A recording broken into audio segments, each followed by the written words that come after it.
तो बच्चों, आज हम आपसे डिस्कस करने वाले हैं question number 3.4 current electricity NCERT physics class 12। Question में दिया हुआ है a negligibly small current is pass through a wire of length 15 centimetre. कोई वायर है जिसका लेंथ कितना है, 15 मीटर है, ठीक है। एंड यूनिफॉर्म क्रॉस सेक्शन, उसका जो क्रॉस सेक्शन है वो क्या है, यूनिफॉर्म है। कितने, कहने का मतलब उसकी जो मोटाई है, उसका जो एरिया है वो क्या है, क्रॉस सेक्शन जो है दैट इज यूनिफॉर्म, और उसकी वैल्यू दी हुई है 6.0 मल्टीप्लाई 10⁻⁻7 मीटर स्क्वायर। 6.0 को आप जीरो नहीं लिखेंगे, ठीक है, इसको लिखने की कोई ज़रूरत नहीं है। Directly you can write here area of cross section of the wire 6 into 10⁻⁻7 metre square, ठीक है। और उस and its resistance is measured to be 5.0 ohm, और उसका रेजिस्टेंस कितना है, 5.0 है। जीरो को नहीं कंसिडर करना है, पॉइंट के बाद अगर जीरो हो, ठीक है। अगर यदि कोई वैसा डिजिट नहीं हो जीरो के साथ में, तो यहाँ पे ये हो जाएगा रेजिस्टेंस की वैल्यू 5 ओम। तो आपको यहाँ पे क्या फाइंड करना है, what is the resistivity of the material at the temperature of the experiment. अब जो एक्सपेरिमेंट हो रहा है वहाँ पे उस मटेरियल का रेजिस्टिविटी क्या होगा, ठीक है। तो पहले हम यहाँ पे क्या करते हैं कि जो वैल्यू गिवन है उसको हम लिखते हैं हियर। यहाँ पे सबसे पहले दिया हुआ है a wire of length L equal to 15 metre.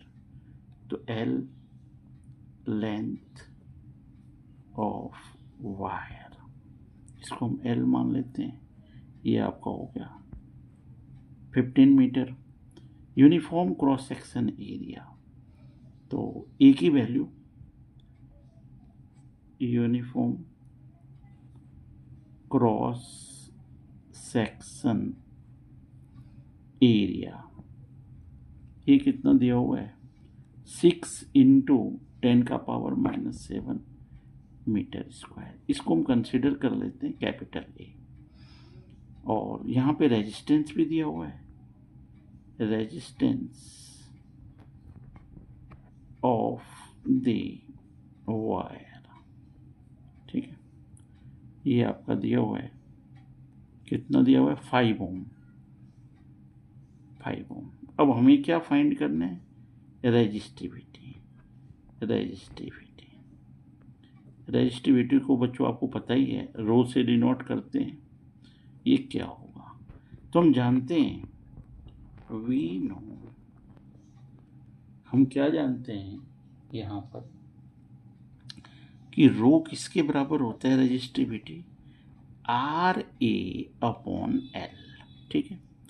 यहाँ पर R की वैल्यू है आपके पास में 5, एरिया ऑफ क्रॉस सेक्शन आपको दिया हुआ है 6 into 10⁻⁻7 upon L। Length of the wire कितना है, 15 मीटर। अब आप जो कैंसिल होता है उसको कैंसिल करा दो, तो 5 1 जा 5, 5 3 जा 15, 3 2 जा 6। अब यहाँ पे रो की वैल्यू, रो मीन्स रेजिस्टिविटी, ये हो जाएगा आपका 2 इंटू 10⁻⁻7, ठीक है बच्चों। अब रो जो रेजिस्टिविटी है इसका जो यूनिट होता है ये क्या होता है, ओम मीटर, ठीक है ना। तो ये जो क्वेश्चन है आपका 3.4, इसका ये आपका रिजल्ट हो गया, रेजिस्टिविटी ऑफ द मटेरियल की वैल्यू आ गई। So this question is completed, that's all.